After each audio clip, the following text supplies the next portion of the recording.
ultimate goal season, we wore the Inspire Award winners for the state of Ohio, as well as the #1 robot for the state of Ohio in the Ohio State Championship.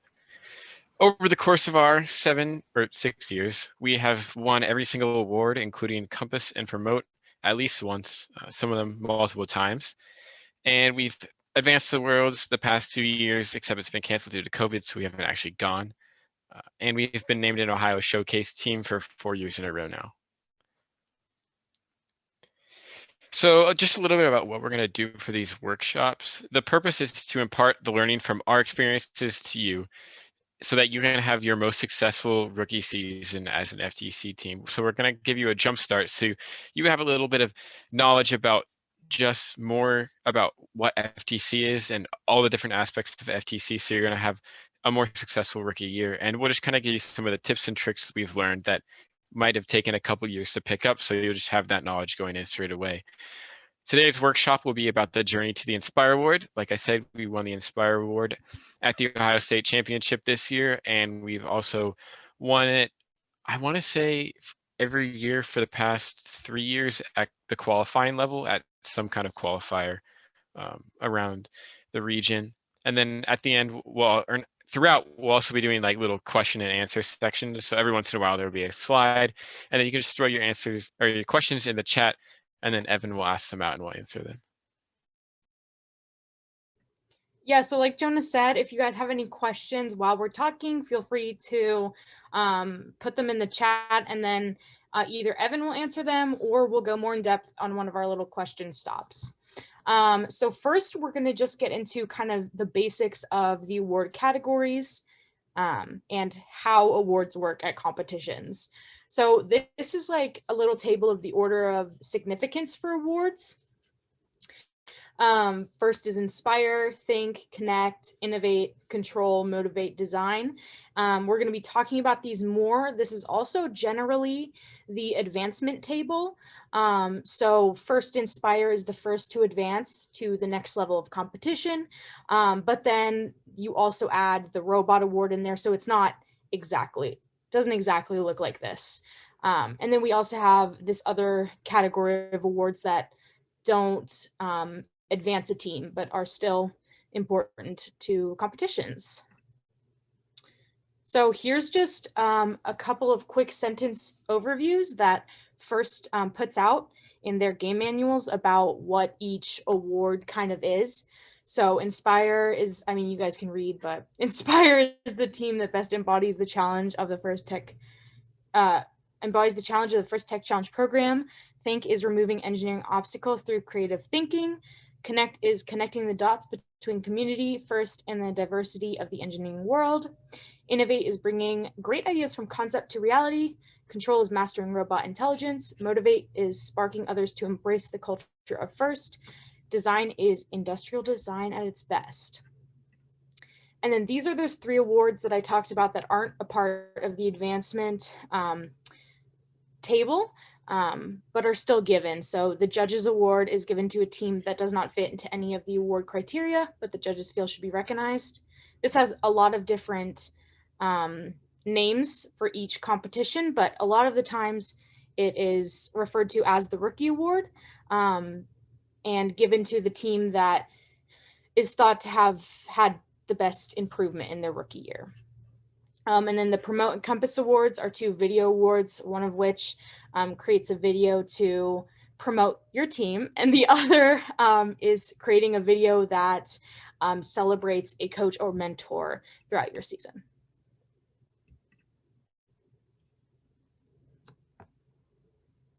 So one of the first awards that we're going to go over is the Control Award, and that's basically the programming award. It focuses more on the software side of things as opposed to your hardware or your outreach with the community. In a broad sort of a term, it looks at how well your code solves the problems that you need to solve, like your autonomous programs, and also how well it works together with your drive team in order to get the maximum amount of points that your hardware is capable of scoring. So some small things that we did to fit this award is we put a lot of time, our programming team put a lot of time in before the competition, making sure that our autos are perfect and that our tele app works that as best as possible with the drivers. And also in our documentation in our notebook, we explain auto paths and create consistent autos. Some more in-depth things that we do that kind of help us a bit, and something that you might be able to look into doing in the future, is we write our own PIDs, which is basically a method of tuning certain things. We also do motion profiling, which makes things run a bit smoother. And we have some more complex algorithms and odometry modules. We also put a lot of time into making sure that they work reliably whenever we need them, and they help with, it's a hardware thing, but it does help a lot with our programming stuff. Something to consider about the control award is that at every competition, you will need to fill out a control award submission form, and that is going to be different at every competition. But that's just something you need to know is there. As far as design, this is more of the hardware side, as if that previous one was on the software side. It can be referred to as a "does it look pretty" award, which is mostly accurate. It's a little bit simplified. Generally, you're looking to see if it was made with good design principles, if it's clean, if it uses industrial qualities into it. Like if a lot of times what you want to do is you want to look at something in the real world and say, hey, how can we implement this into our robot? If everything works together well and looks good, then you are a strong contender for the design award. We do quite a bit for this. Some small things is we have a lot of 3D printed and custom parts, which allows us to get exactly what we have in our heads into our robot. And that makes it a lot cleaner and a lot better and a lot closer to our vision. We also have a consistent design process. So for every single mechanism and everything that we put onto our robot, we run it through the exact same design process, which we'll talk more about in a bit. And we also, like I said earlier, we take note of things that are happening in the real world. We know that those work, we can put them into our robot. Like this year, we had a servo which homed itself, very similar to the way that an industrial servo would home itself. So we always know where it is. We also stay away from short-term fixes, anything like duct tape or zip ties or all that fun stuff. We love it, but at the end, it'll be the death of us. And we try and not use that as a permanent thing to incorporate into our robot.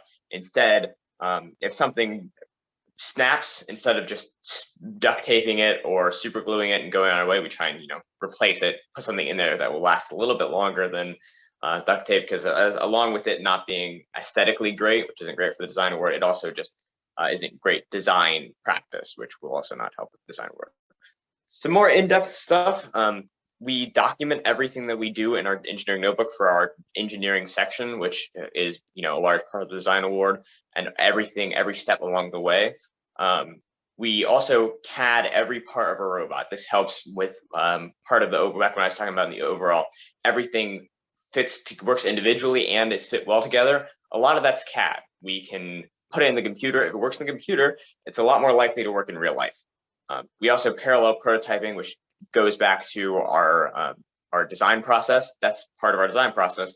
Parallel prototype, which in short, simple terms means we try a whole bunch of different ideas before we actually get into anything, and whatever works the best, that's what we go with and put in our robot, so that we can have a very diverse starting bit, so that we can figure out what actually works best.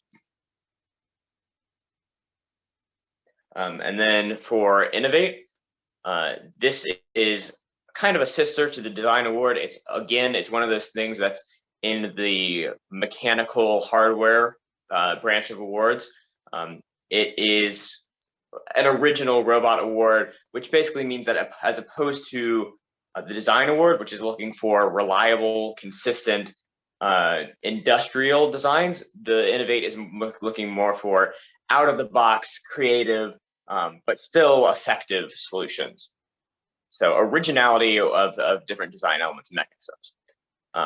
Some things that we do for this award is, again, 3D printing. That's a big part of our team, because as I talked about with the design award, it helps us implement those reliable things that we've seen work before. But also, if we have an out of the box idea, or if we have something that we think might work, we haven't tested it yet, then we're not limited by kit parts per se. We can 3D print and manufacture whatever we really need to, so that what we have in our heads, whatever crazy or innovative idea we have in our heads, we can put that into a reality because we have all sorts of tools at our fingertips, be it machine shops that we have as our sponsors or 3D printing. We also highlight the path to our design in our engineering notebook, and that's a big part of it.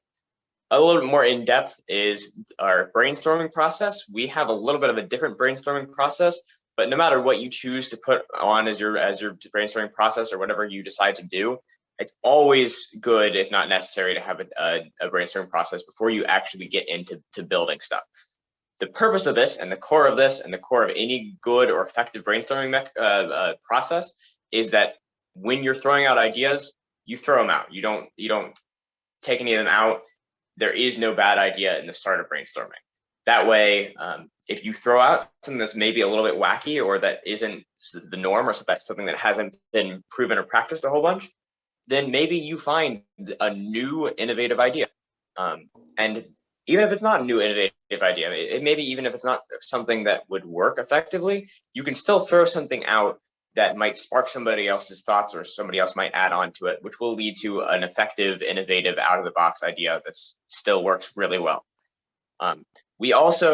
It can be kind of tempting when you're going for these innovative solutions, for these out-of-the-box solutions, to make something that is really, beautiful and works really well, but isn't really that consistent, or if I shouldn't say works really well. Something that is really a far out idea that accomplishes the game tasks okay, but it's more good in theory and doesn't really work consistently. So if you're gonna go for an innovative solution, you still want to make sure that it does work consistently, even though, you're going to have a tendency to have something that's less consistent if you go for something that hasn't been tried a whole bunch, and that's something you have to balance with. Okay, so now we're going to move on to some of the outreach awards. Sorry if you can hear, there's a lawnmower outside, but there are two of them. And this is the first one, Motivate. So this is more of the community outreach award. So doing outreach events that affect the community, get you and your team into the community and teaching others about FIRST. So it's participating in outreach events centered around the community and other FIRST teams, and spreading the idea of FIRST in STEM to more people. Or it can also be known kind of as some team spirit, because you're really showing off your team to the public. So these are a couple of events that we've done in the past years. We labeled them with whether they were virtual for last year or in person. So for example, our FTC rookie workshops that we're doing right now, we used to do these in person at our school, but last year we did them virtual because we still wanted to incorporate them into our season. So we were able to do that, and we're still doing it virtual this year because we are able to reach so many different teams from across the country. Some community events like the farmers market, our town has a farmers market that we go to, and we show off our robot, and especially kids have a lot of fun with that. And we're also, spreading what FIRST means to us, to other people. We created a youth 3D printing workshop that was virtual last year. And then we also did the Girl Scout workshop, which we originally had in person, but we switched it to a virtual workshop last year. So why this award is important is that it spreads the ideals of FIRST and gets more generations, and especially younger generations, because kids love looking at your robot if you bring that, interested in the program and in FIRST. And this can lead to more teams in your area being created, and then eventually a STEM pipeline up to your FTC team if you have younger FLL or even VEX programs. It's a great way to get younger kids into FIRST and get them interested so that they will be very motivated when they get to the high school level. And then the second outreach award is the Connect Award, which is more of connecting with professionals. So this is about connecting with professionals both inside the STEM world and also outside, because STEM is everywhere, wherever you look, and so you can learn things about STEM wherever you go. If we're in person, we do events like faculty, factory, or business tours. We learn a lot about 3D printing, and we go to companies that have really great labs for robotics. And we listen to professionals give presentations. We were able to do that virtually this past year as well. And this teaches professionals about FIRST, which a lot of the professional businesses we introduce ourselves to have no idea what the program is. And so that's really a big thing, is to get more people involved and more people interested in what we're doing. It can also potentially lead to sponsorships, which is a big part of being an FTC team, and then also mentorship as well. So the next two awards are the highest two awards, and they focus mainly on, or at least the Think Award focuses mainly on the engineering notebook and now the engineering portfolio, which is new last year, but it's going to carry on until next season as well. So this is all about how do you document everything that you're doing. So it's all about your journey. You'll hear that a lot. Make sure you're documenting your journey. So it says teams showed your journey throughout the entire season and documenting it in the engineering notebook and portfolio. And your emphasis is on how you overcome problems and how you learn along the way. That how and the why is the most crucial part of the Think Award.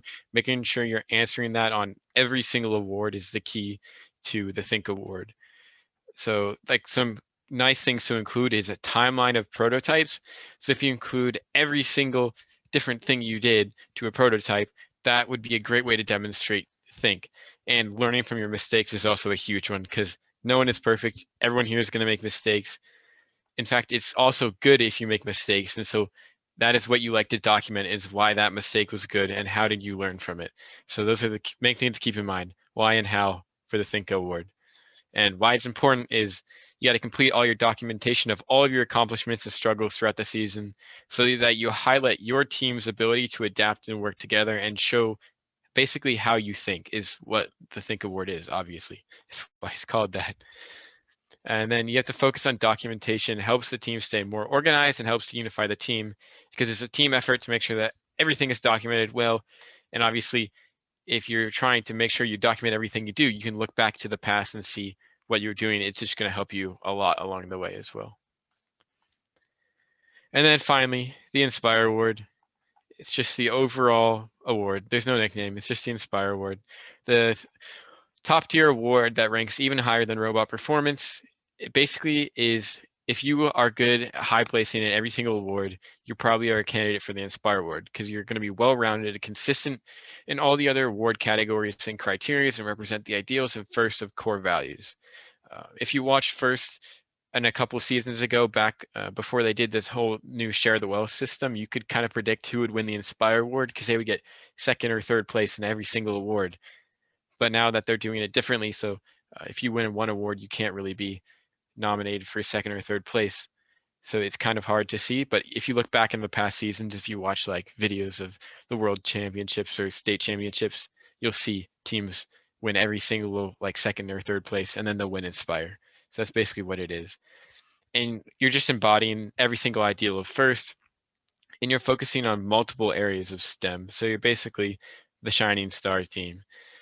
And how to approach it is try to do everything we talked about, which I know sounds like a lot, especially for a rookie team. All of this probably sounds like a lot. Your mind's probably going 1,000 miles a minute, but it's not as hard as it seems, especially if you take it in little chunks at a time. And all the awards we just talked about, we're going to help you go through to make sure you're prepared for your season. So don't worry. We're not just going to list all these awards and say, okay, good luck, see you at competitions. No, we're gonna help you, especially with the Inspire and the Think Award. We'll make sure that you're ready and prepared for all these awards. And then make sure, like when you're giving your presentation for the judges, for competitions, make sure you're trying to like think about the back of your mind, always trying to connect to a bunch of different things. That's the big thing with Inspire. So now we have our first question break. So if you have any questions about anything at all, just put it in the chat and then we'll go ahead and answer them for you. And we'll give it like 20 seconds to see if anyone has any questions, and then we'll move on.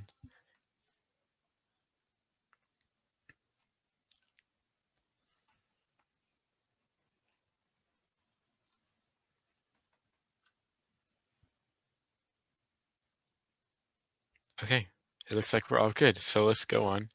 Oh, never mind. Explain share the wealth. Okay, so basically, first has been trying to make it so that like one team's not going to just sweep an entire competition.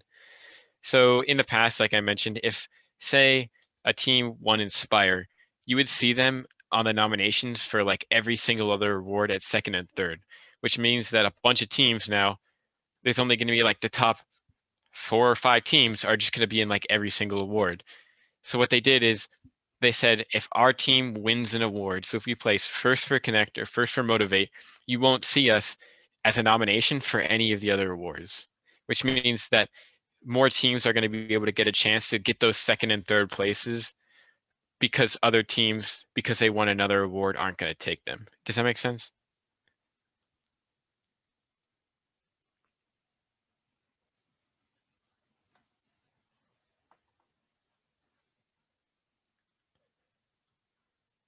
Okay, awesome. So now we'll go to the next section about team unity. So we're going to talk to you a little bit about team unity. We are, in general, a very large team, especially for an FTC team. I think last year we had 14 people, and this year we have 11 people. So something we do to help organize all of that is a team structure. We don't just take general admissions and then say, hey, we're all doing everything, because that would be kind of chaotic and a little bit hectic. The way that we do it is that we have one team lead, which is Jonah. He's been doing some of the talking, and they are in charge of the broad team, but then we break it down a little bit further in normal seasons into our build people, which manage all of the material stuff, all the mechanical stuff that goes into building the robot.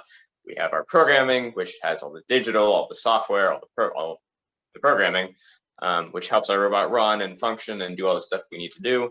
And then we have our business team, which does all of everything else that's not covered by the first two, and organizes all of our events and gets everything together. But they're not like hard, fast stops, especially when it comes to the business team. It's not like if you get on the business or if you get on the build team, you're not going to do a drop of business or vice versa. Because especially again with the business, there's a lot that goes into that. So a lot of the times our entire team is going to have to help and pitch into that. And that's something we've found a lot, especially this year, that you have to be really, you can't just throw up a structure and then go with it. You have to be flexible, really, because it's not always going to work out. Like for this year, for example, all of our teams and their specialties didn't really line up with this 3-team structure. So for our business team, we don't really have as full of a business team or even a business team lead. We instead have our other 2 teams are with a select few people that are in charge of mainly business stuff. And then we have our build and our programming teams, and all the members on are also pitching in to help with business stuff. So if you're going to make a structure, It helps especially with larger teams, and will just, again, keep you organized. But let it be flexible. Do it at the beginning of the season so that you're not floundering in the middle. Let it be flexible so that you can change and adapt to whatever comes your way. And this is really up to you. Divide it in the best way that makes sense for your team and the people and the specialties that you have on your team, so that everyone's skills are represented how they need to be. So this next slide is, we're going to talk a little about team organization. And this is probably, if I had to single out like one of the most important tips I would give to a rookie team, it would probably be about this right here. And so this is all about time management and people management. So we use Scrum, which is a project-based management tool that's often used in like the professional industry. And it's basically a fancy way of saying to-do lists. And at the beginning of every meeting, what we do is we go up and we all have, everyone on the team is meeting in the same place, and we do what we call a stand-up meeting, where we look at a board which has 3 main columns: to do, doing, and done. And we look at all the tasks by subteam of who's doing what. So we create cards, which we call are basically tasks. So one of them, if it was for the build team, it would be like, oh yeah, here's an example. This is what a board looks like. So you can see like some of those cards, like print face masks and CAD robot. Each one of those are a card, and we can assign people to them. So you can kind of see the profile pictures, so we know exactly who is doing what and what is being worked on. So that way, at the beginning of our meetings, we can go through and make sure everyone has a task and make sure that everyone on the team knows what's going on. And that's a huge thing to make sure that everyone's being productive all the time. And then you can also pair this along with things called sprints, which are basically just like saying, here's all the cards we have. We want them to be done by this date. We do 2-week sprints. So at the beginning of like, I think our last one was like a 3-month cycle. We said, this is everything we need done. Here's what's going to be done by these 2 weeks. We're going to do these cards the next 2 weeks. And then the next 2 weeks, we're going to do these things. And so that way we can like check in every 2 weeks. Oh no, we're falling behind. Maybe we need to move some things around. Maybe we need to put more people on this card, stuff like that. So making sure you know exactly what's going on, making sure you know exactly who's doing what. Even if you're on the business team, it's important to know what's going on the build team and like who's doing what on it. It may not seem like a very important thing, but once you get to the judging rooms and like, or in the pits, and if you get asked by a judge what's going on the build team, and you're like, I don't know, I'm on the business team, that won't be the best. So, but with Scrum, everyone's going to know a little bit. Like everyone on our team can answer a question about pretty much any category. Maybe not to the fullest extent of other people, but they'll be able to answer it to a very high extent, which is very important for Scrum. So now if we go back to the next slide, there's kind of the 2 boards that we've experienced with in the past have been Trello and Notion. Trello is nice because it's free, it's very simple to use. But like other than just like, here's the to-do list, here's the doing list, and here's the done list, there's not too much more you can go with it. But I mean, it's fantastic if you just want to like just try it out for a little bit. It's free, it's awesome. We used it for 1 season, maybe 2, I don't really remember. I think it was 1. I mean, we also tried out using a physical board with sticky notes that lasted all of a couple weeks until all the sticky notes fell off. But if that's a good style for your team, go ahead, use it. Like we're not telling you you have to use this. It's just what we strongly suggest, and that has worked well for our team. And then if you try out Trello and you're like, wow, I really like this, but I need to go a little bit further, that's where Notion comes in handy. It's like specifically designed for Scrum. It has so many different things it can do. And we have like, our team barely uses like just 1/8 of the features that they offer. And it's just so much more advanced. But the cons of it's kind of complicated to use. I'm still figuring it out. And we've had it for like 1.5 years. And the free account has some limited storage, and it's not the cheapest software. It is possible to get sponsorships with them, but it's not particularly easy. The main reason we got ours was because of COVID, but I don't know if they're doing that anymore. You can always reach out to them and see, but I'm not a particular expert in them. So we go to the next slide again. There's the 2 examples of boards. The one on the left, that's the Trello. You can see it's very simple. And the one on the right is Notion. So you can see how we have all these different subcategories of build and programming and entries and business and just all these crazy things. And you can also like assign sprints directly into them, which is really nice to do.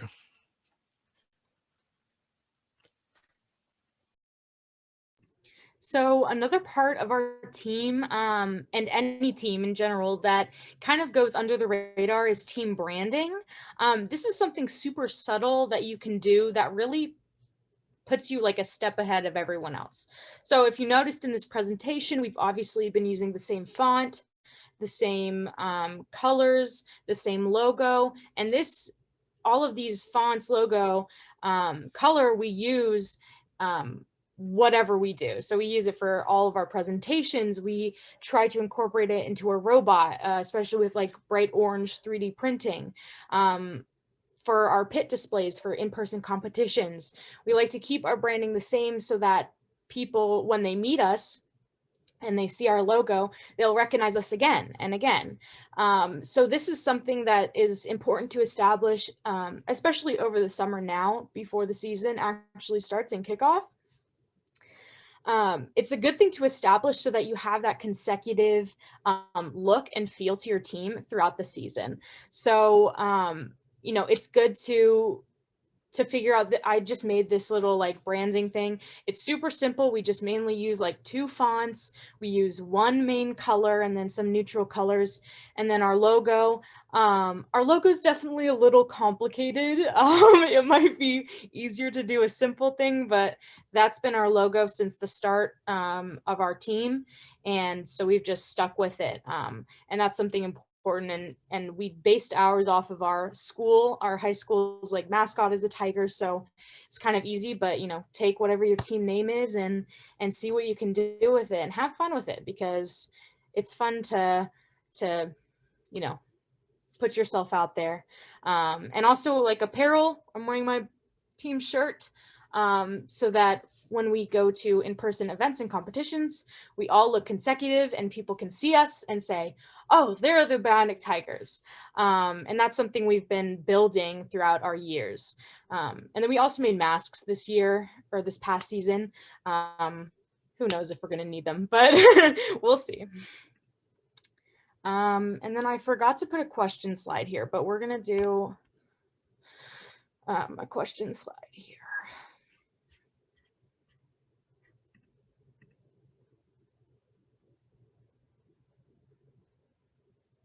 Oh, thank you, Leslie.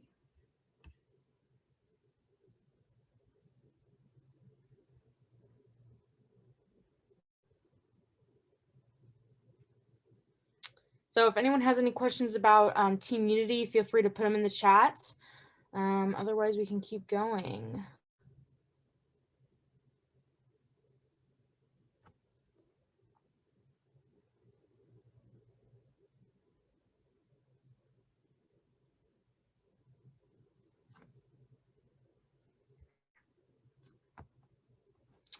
Okay, so now we're going to move on to the bulk of it, the engineering notebook.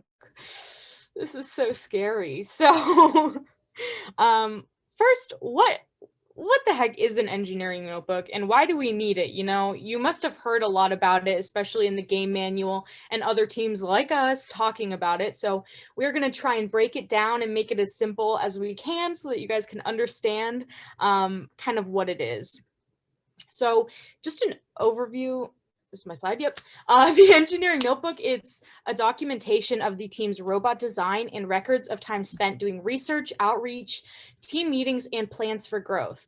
So this, if you think about like the Think Award, the Journey Award, it can also be known as like the Notebook Award, because it really, the notebook is there to track the team's entire journey, the good, bad, and the ugly, everything, because it can both give the judges a look at the team's process, but also it's a helpful tool to use in for future seasons, to look back and say, hey, this is what we did good. This is what we need to work on more.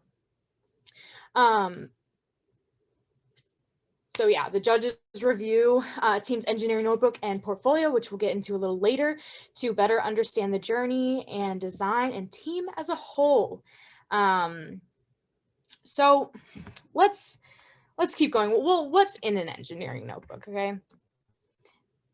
The engineering notebook, everyone is involved. How we've kind of done it is that our sub team, the business team, does a lot of kind of putting the engineering notebook together. But this is really something that the whole team works on, because obviously every team member is doing a different part of the team and has kind of their expertise in a specific thing. And so they're documenting that and putting it in the notebook. And it can also be really good for other team members to look and see, hey, that's what they're doing more in depth. So yeah, Think Award. And you really just want to, the notebook is the entire journey. And then the portfolio, which is something new, and we'll get into that after the notebook. The portfolio highlights, are we on the notebook? Yeah, sorry about that. The portfolio highlights the accomplishments. It's like a condensed version of the engineering notebook. And pictures, everyone loves visuals. So yeah.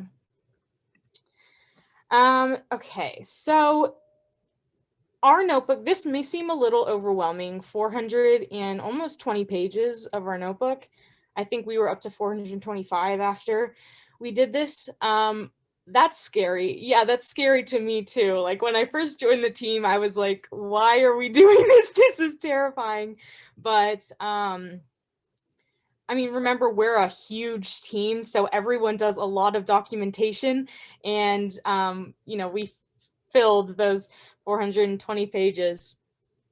But this year, obviously, or this past year, our engineering notebook was virtual, so we just created Google Slides and had our entire engineering notebook online. It took so long to load, but I know Game Manual 1 just came out, and I'm not quite sure, but I assume that they're going to print out notebooks this season.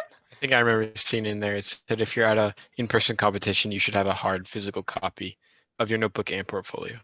Yes. Okay, so as well as kind of a virtual documentation, you also will print out your notebook. We put it into 2 big binders and brought them to competitions for the judges to see.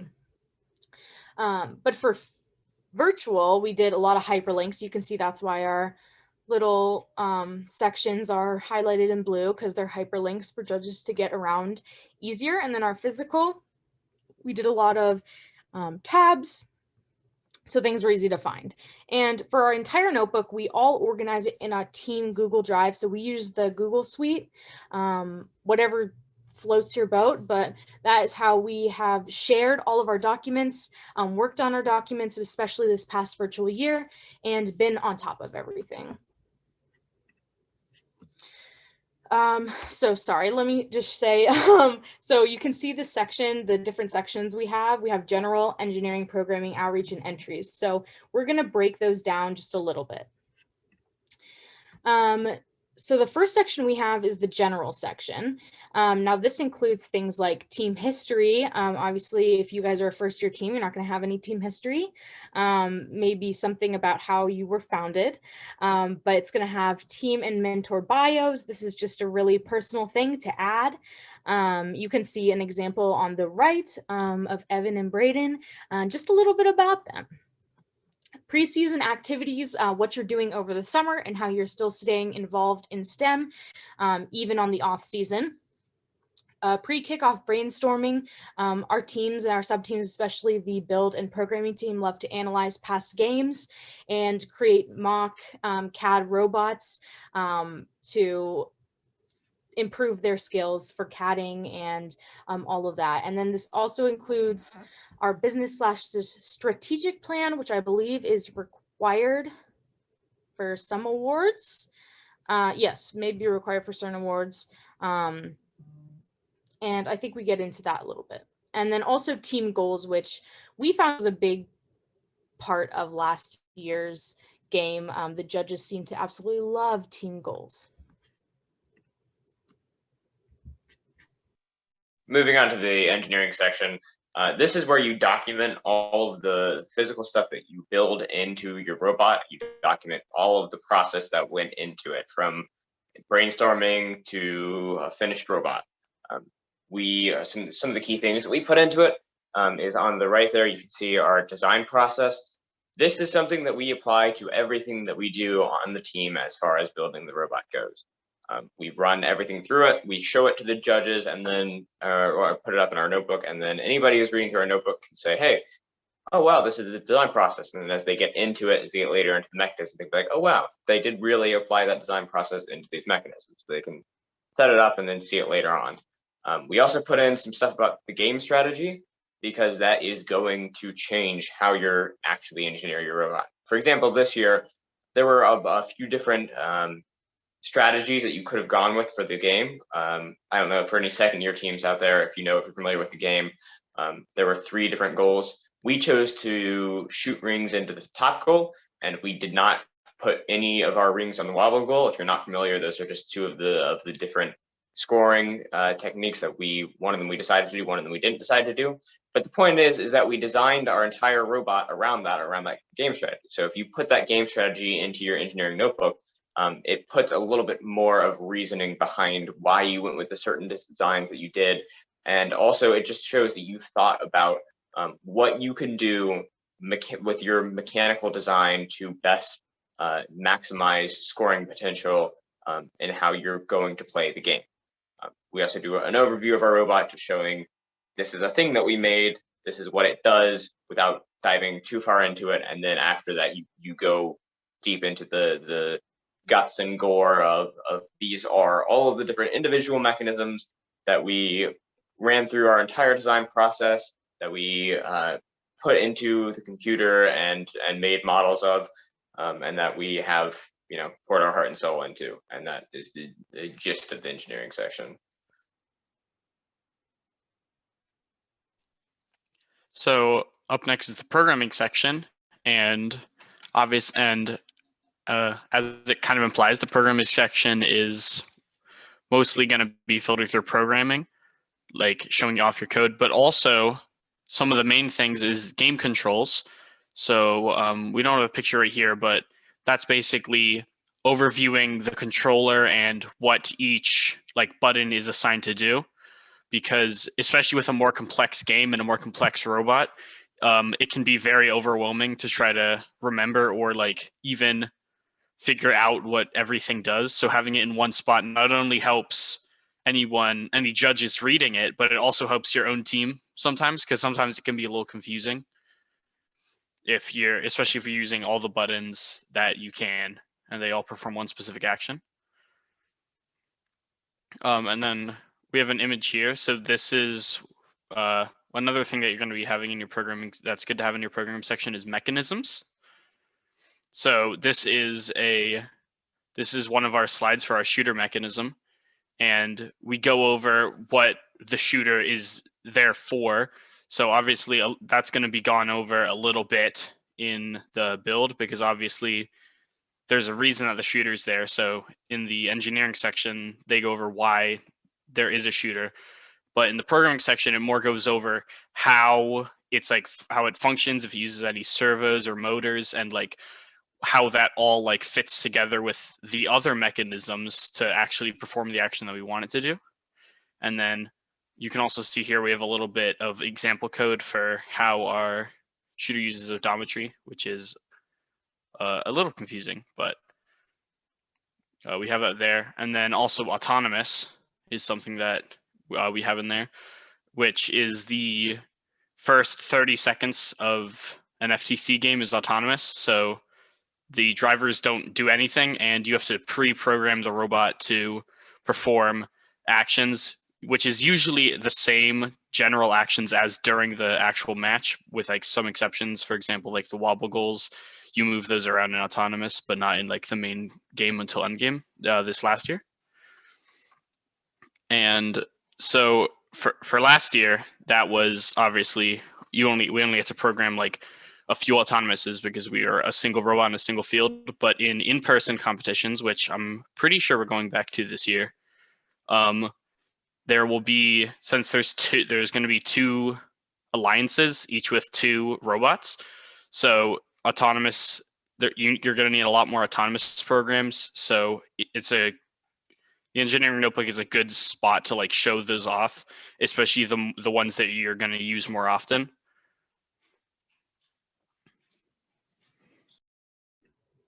Okay, another one of our sections is the outreach section.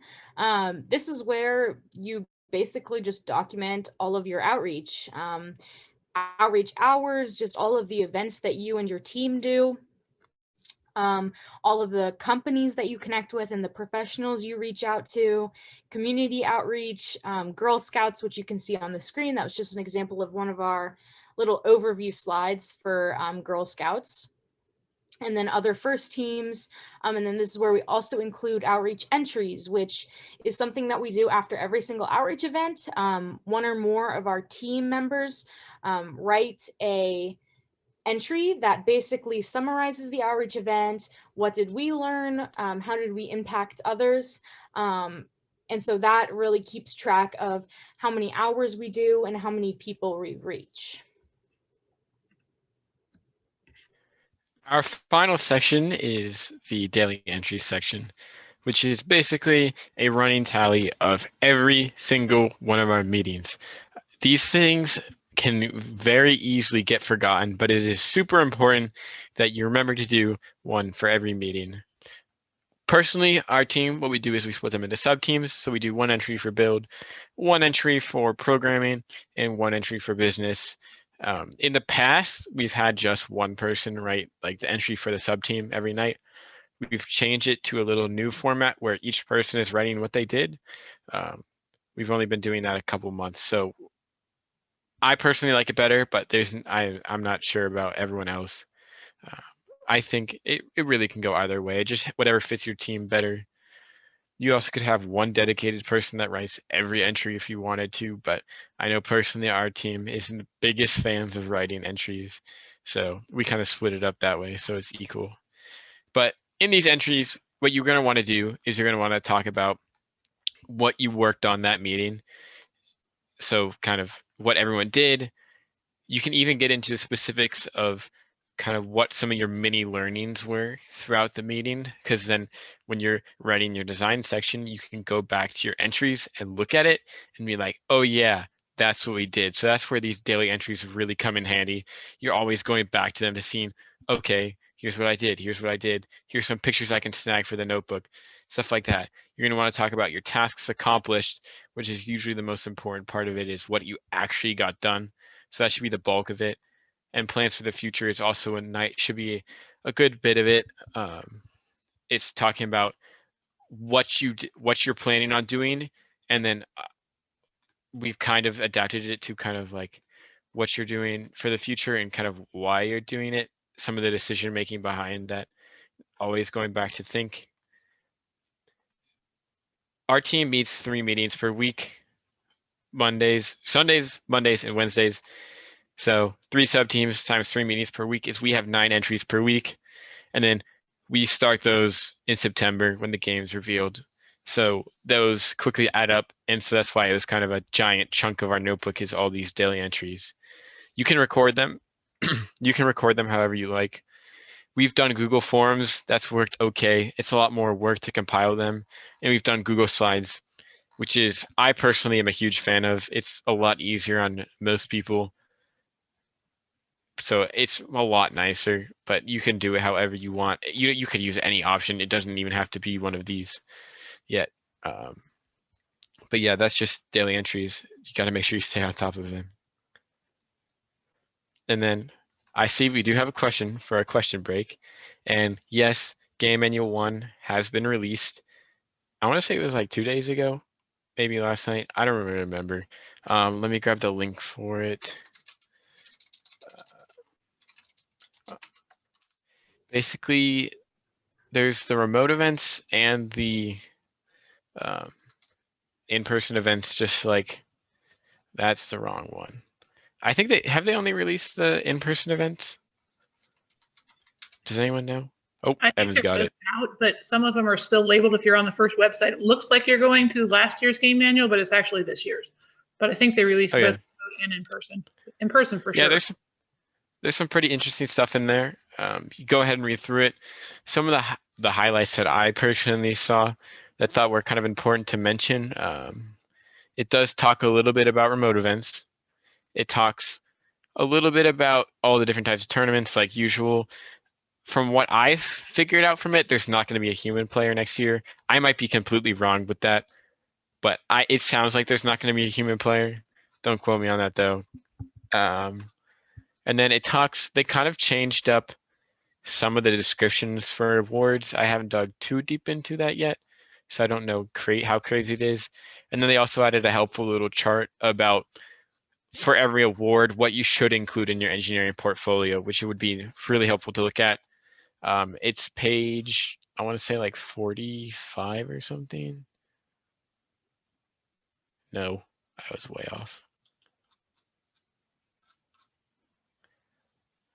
It's page 35. I was close, kind of. So that page, very important to look at. It tells you all the awards, what you should put in your engineering portfolio, and what you have to have in your engineering portfolio. Because some awards, there are like specific things you have to put in there. So it's a good thing to look at. I would recommend. You don't have to read it all, but just like at least skim it. Yeah, definitely read that. Our next section is going to be on the portfolio, but this was all just last year when the portfolio was brand new. So make sure to read the requirements for this upcoming season.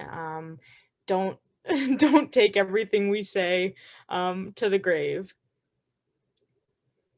So does anyone have any questions about the engineering notebook? It's definitely a lot, and we've, worked on trying to perfect our method for it over these past 7 years. So we hope that it can take a little bit of time to figure out with your team. But we hope that some of our experiences, you can take some of them and start to organize your notebook. Okay, so if we don't have any questions, I'm going to move on to the engineering portfolio.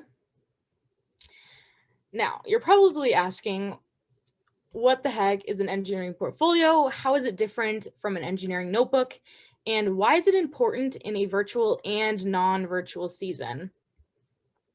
So the engineering portfolio is a condensed form of the engineering notebook that is aimed to relay a team's highlights to judges in a snapshot. Last year was the first year the portfolio was in play, and we think it'll stay that way, but Game Manual 1 told us that it is required this season. So you are gonna have to do the portfolio whether you like it or not. But we still think it is a great thing to do because it really allows judges to see the highlights and not be overwhelmed by your engineering notebook, which is more of just, your engineering notebook is just everything you do. And then the portfolio, you really want to highlight the things that you're proud of, your accomplishments, all of that. So the portfolio can be a maximum of 16 pages, and one page has to be the cover page with the team number, name. I don't know if it has to have like hometown or school district or whatever, but that's what we put on ours. So it's 15 pages of actual content. You can see this is how we broke down our portfolio. We had one page for the cover page. We had one page for our team overview, just a little introduction, what we're all about. We had 6 pages for our engineering section, 4 for our programming section, and 4 for our outreach section. So we tried to make sure that the engineering, programming, and outreach section kind of had an even distribution, because this is what is really going to put you at the top and get you nominated or even win Inspire, to show that you're a well-rounded team. So you want to make sure not to focus too much on your engineering section. Obviously, if you have a great robot season, highlight that. I mean, we made ours 6 pages. You can definitely give it a little more shine if you're proud of something specific on your team, but it's important to highlight everything that your team does. And then, so the goal of this is really just to fit as much information as possible into a condensed space. Think of a 1-pager and then expand that information. Actually, 2 seasons ago, before the engineering portfolio was even a thing, we created this 1-pager, which was basically just front and back, and it had all of our highlights on it, and we would put it in our pits in competitions and give it to judges so that they could see a little snapshot of everything that we were super proud of, our outreach hours, things like that. And then, like I said before, kind of an evenish distribution of elements. equals a well-rounded team equals Inspire winner, or Inspire recognition nomination, things like that. All right. These are 2 pictures that are examples of 2 of our pages in our portfolio for this year. So on the left, that is part of the build section, and this is one of our processes in the design process is testing. So you can see again that we made sure to try and fit it with pictures, but also fit it with as much information as possible. You don't want a portfolio that's just words. Judges aren't really going to appeal to that. And we highlighted some important words or phrases in our signature orange to make them stand out more, and kept all of our fonts the same, and kept all of our boxes like with the rounded edges the same. So it all looks consecutive. And then on the right, this is part of our outreach section or our business section. It was just a little bit about our first outreach. So yes, these are some examples from our portfolio. And then we have another question break here. If anyone has any questions on the engineering portfolio.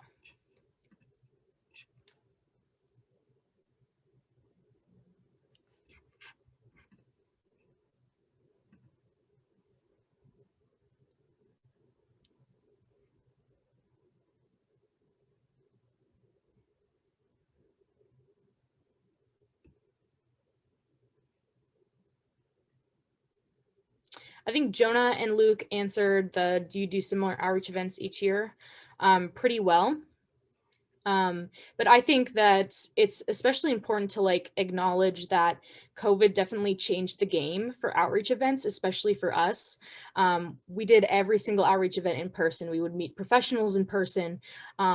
We would host events in person. And so it was really constricted to our, we are in the greater Cincinnati area. So it was really constricted to the greater Cincinnati area in terms of teams we could connect with, businesses we could reach out to. So something that we really tried to pursue this past year is to make more connections across America and find new companies to connect with and new outreach events that we could do online, but also keep some of the same outreach events. So in my experience, judges have loved when you, find an outreach event that you love to do and continue to do it. But it's also about creating new outreach events, connecting with new people. For example, this FTC workshop, we've been doing this for a couple of years. And so, I think that the judges liked how we continued it even during a pandemic. And so it's good to find a niche of like companies to connect to, programs to do, things like that. But also if you reach out of your comfort zone, especially if I think our team's going to continue to use this virtual platform and like Zoom, especially because none of us knew what Zoom was before the pandemic, to our advantage and connect with more people. So yeah, I hope that answered your question a little bit too. And if there's no others, then we're going to move on to Thomas. So next, I believe this is our last topic for the day, but our last thing that we're going to talk to you about is in-person competitions, which is a bit of a exciting thing to talk about now, because whether you're a first-year team or a second-year team this year, you probably have not been to an actual in-person competition because COVID killed the in-person competition, but they're coming back. And they're probably one of the more exciting parts of robotics. So just a quick overview of all of the different levels of competitions. You have your league meet, your scrimmage, your qualifying tournament, your state tournament, and then at the end of all of it, world. So diving into that a little bit more, something that your state is going to do is you're either going to have a league meet or a qualifying tournament. These are kind of interchangeable depending on where you live. In Ohio, we have qualifying tournaments, so our team has never actually been to a league meet, but basically the difference is that at a qualifying tournament, it's one event. There's awards, advancement, judging, whereas at a league meet, it's multiple events throughout the season. there aren't really awards, and it's kind of like if you were to squash a qualifying tournament and a scrimmage together. But they both serve a very similar purpose, which is that league meets and qualifiers both decide which teams will move on to your state tournament. Scrimmages are also a kind of a lower level competition. The great thing about scrimmages is that they don't really have any weight. So they are a wonderful thing to do for in early season, and they are great for an environment where you can fail without it really affecting much. Because a lot of times what will happen, and what we've had happen plenty of times, is we will make a robot that is, we think it's great and we like it, and we're on the process of getting it into something that is more polished and finalized. And we're like, yeah, this is great. And then we get to a scrimmage where we actually have to use it and put it into like real situations where sink or swim situations. And then we're like, no, this isn't that great. And then we have to, it's a come to terms with the truth kind of a moment. And it's helpful because it also gives you some experience with competing with real teams and what changes you have to make for actual qualifying or league meets. After your qualifying in league or league tournaments, that will take you on to the state tournaments, which is basically a qualifying tournament, except instead of qualifying for states, you qualify for worlds. Qualifying tournaments happen in individual states. The qualifying tournaments will then qualify you for a state tournament. You can compete in multiple different state competitions. Like, for example, us in Ohio, we have competed in qualifying tournaments throughout many different states. Like, we've gone to West Virginia, we've gone to Maryland. But the thing is, if you qualify in Maryland for states, you're not going to be competing in the Ohio state competition. You're going to be competing in the Maryland state competition. So you can compete in multiple different state competitions, but you have to qualify for them in that state. And the way that those competitions work is there's 5 rounds of play, or sorry, at least 5 rounds of play. There's more, and then then there's elimination, where they will take top teams and they will create seeds. Those seeds will have picks, which will create 3 team alliances, which will compete against each other to find a winning alliance, and then their various picks, which will then slot into the advancements accordingly. Then Worlds. Worlds is the big finale of it all, something that we've qualified for twice, but been to 0 times. There's about 160 teams at a World Championship, and since we live in a large country, there are 2 different actual competitions. There is the Detroit competition and the Houston competition. Us in Ohio, we would move to the Detroit competition if we did advance to an actual world competition. Preparing for a competition, you don't just want to pull up to a competition with your robot and with no preparation, because then you're probably not going to do so great. Some things that you want to do over a longer period of time is you want to prepare your judging presentation. Well, you can tailor this to your team however you want to. What we typically do is we get a select number of people. Usually it's somebody who's been on the team for a longer period of time, and somebody or our sub-team leads, if you remember from our organization slide, and they will talk about their expertise. They will give basically a short speech about what we have done throughout the season that says that we should get the awards that we should. We write that and we prepare that weeks in advance from the competition. So we have it on a Google Doc and ready to memorize way before the competition. Also, way out in advance, we continue to do things with our notebook.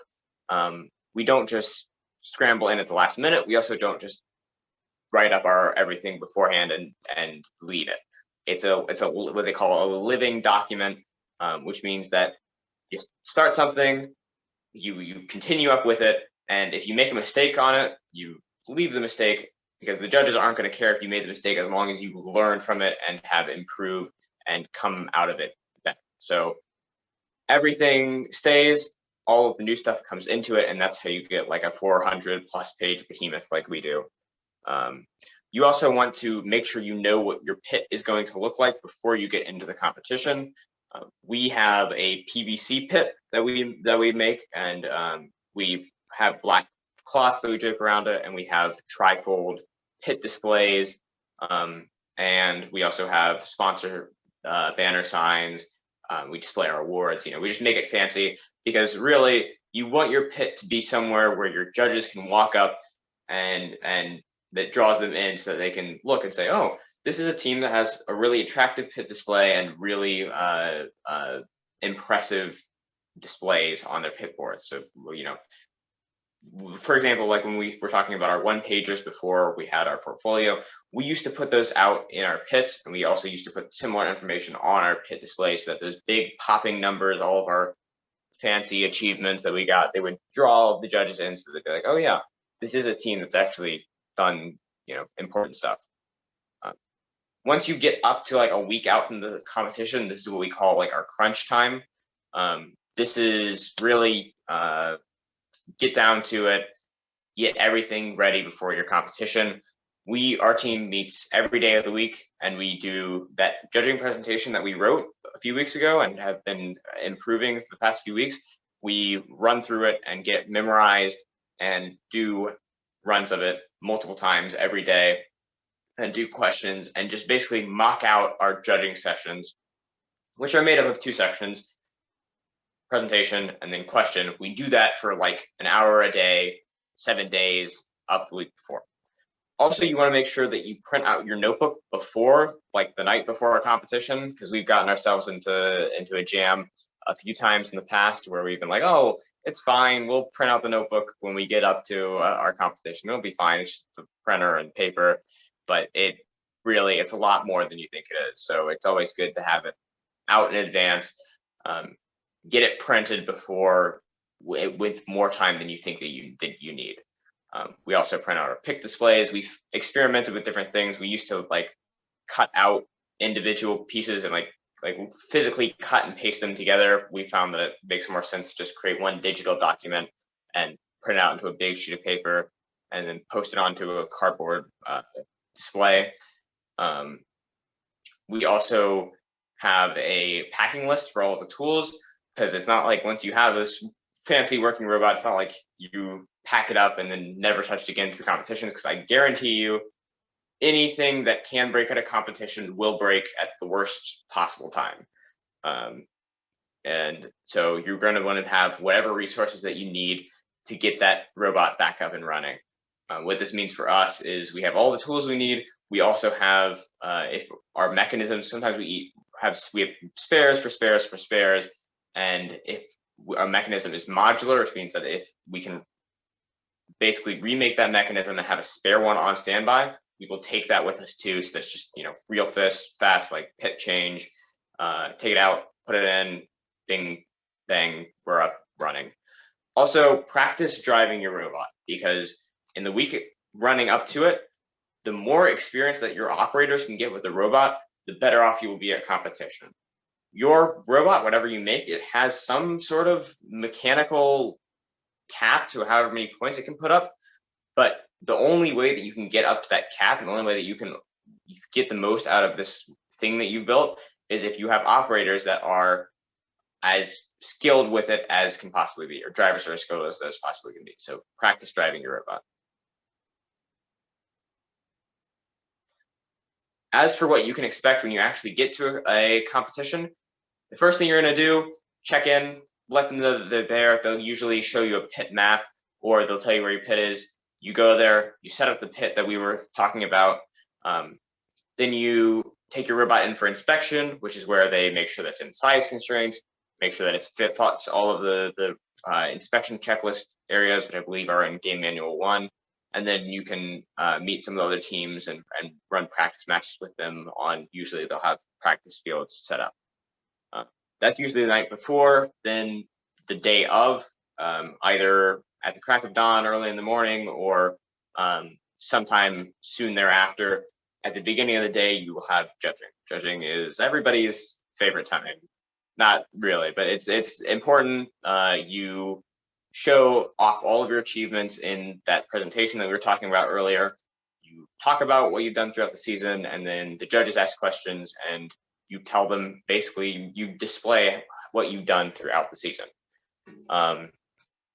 After that, there's opening ceremonies, before that, there's the drivers meeting, which is a short informational meeting that just tells the drivers, your 3-person drive team, what to expect, some information, maybe some stuff about the venue, basically just information that they need to know as drivers. And then you have opening ceremonies where they welcome you to the competition, talk about the day maybe, and then they'll lead you on to matches. Scheduled. When you find your match schedule, it is very important. You want to figure out who you're up against, but almost just as important, if not more important, is who you're partnered with. So you want to figure out who you're partnered with, talk about strategy with them, talk about autos, make sure that you don't run into each other in autos, and make sure that you can really get the most out of each other's, and make sure you can synergize with each other to the fullest extent that you can. Be prepared for anything. Like I said earlier, anything that can go wrong will go wrong, especially in an in-person competition where it's a lot harder to fix things on the fly. Matches usually happen 5 minutes after each other. So if you have 2 matches back to back, you want to be able to go from one match to the next in just about 5 minutes. Now, that's not really enough time to fix anything. But say you have 3 matches in between each other, you could potentially have enough time to fix something if something breaks, because odds are in your entire experience throughout the entire season, however many years you do FTC, something is going to break and it's going to be at a competition and you're going to need to know how to fix that. That goes back to what I said earlier about having all of your tools, all your spares, and if possible, any of your spare mechanisms ready to just hot swap in and out, because you might not have as much time as you would want. Also, scout for other teams. We have a big team, so this isn't something that we really struggle with. But anybody who's not on your drive team or sitting in your pits talking to judges should be out in the audience watching the game, recording all of the points being put up by individual teams, and also what their autos look like, how they're scoring, basically just anything that you think would be useful for if you are in a picking position, how you would figure out what teams you want to pick. It's not just that one team puts up like a really big score once. That's not necessarily just you want to go pick them right away. You want somebody that's reliable and that works well with your team. You want somebody that can put up the same scores over and over and over again. That way you can make sure that your scores will be something that's more realistic, so that you can judge off of that. And you also want to make sure that you can work with that team well. Eliminations we talked about earlier. Top teams make up seeds. Those top 3, I think it's 3 seeds, will pick their first and second picks. They will compete for winning alliance, second alliance, and then the picks will go in there too, and that will also lead into your advancement. Then closing ceremonies, awards, all the stuff that we've been talking about. This is the down to the moment. You may or may not advance. You may or not get the awards, but I know all of you are going to do wonderfully, and you will get awards and potentially advance to the next competition. And then you go home, and that's what you can expect. Competition etiquette. It's always, always, always, always, always, always important to be graciously professional. That's like one of the key tenets of FIRST. What that means is be nice to people, be respectful. It's not you versus another person. Don't trash talk another person. You're not trying to be mean to them. You're trying to help them do the best that they can. They're trying to help you do the best that you can, and you're trying to do the best that you can. It's important to be gracious, professional, because because it's just a good thing to do. It's just it's good to be nice to other people. Good, it's helpful to yourself. You want people to be helpful to you. You want to be helpful to other people. But it's also something that the judges will really look for. I mean, if they see you doing good things, then they are way more likely to give you an award. And if they see you doing bad things, they are less likely to give you an award. Poor behavior could seriously take you out of the running for certain awards. Also, it builds respect up for your team. If everyone else can look at your team and say, oh, yeah, that team's a good team. I want to be helpful to that team, or because they've been helpful to me in the past, or what have you. It can really open doors and help you in the future. Also, it's not just your team, which can be hard to hear sometimes and hard to deal with sometimes, because I know that parents, especially, which is what it's talking about, can be really adamant about like how their support for their kids, and they really want their kids to do well. And sometimes they're more used to a sports game than they are to a robotics competition. But you have to make sure that whoever's coming to support you knows that if they're being nasty to another team, that could negatively impact your team. So you want to make sure that your supporters, anybody that goes and is wearing your merchandise or is there to support your team, has to be just as graciously professional as you are, and cannot be, you know, insulting other teams or anything like that. Help other people, help them do the best that they can. Other people will help you do the best that you can. You are not trying to best them. You are trying to best yourself. You're trying to do as best as you possibly can, and that will shake out however it does. And you're trying to help somebody else do the best that they possibly can. Especially volunteers, it's great to be gracious to professional volunteers. They're giving up their time. They aren't getting paid. Be good to them. They also might talk to the dodos. You know, who never knows. And it's just a good thing to do in everyday life too. So, gracious professionalism. Yeah.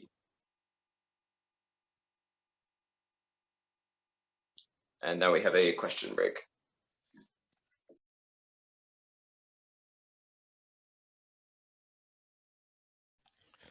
I want to just add one thing that I don't think we wrote in the presentation, and I don't know why, because it's like really, really important. But when you're preparing for competitions, don't forget to do driver practice. It is one of the most important things that will set you apart from another team. Being able to drive well will get you picked by other teams compared to teams that just cannot drive. We always spend like the first 2 weeks just like hours a day just driving. And that allows us just to be so confident with our controls that even under a huge amount of pressure, it's no big deal. So that is like one of the most important things you need to do before a competition is drive practice and practicing your presentation.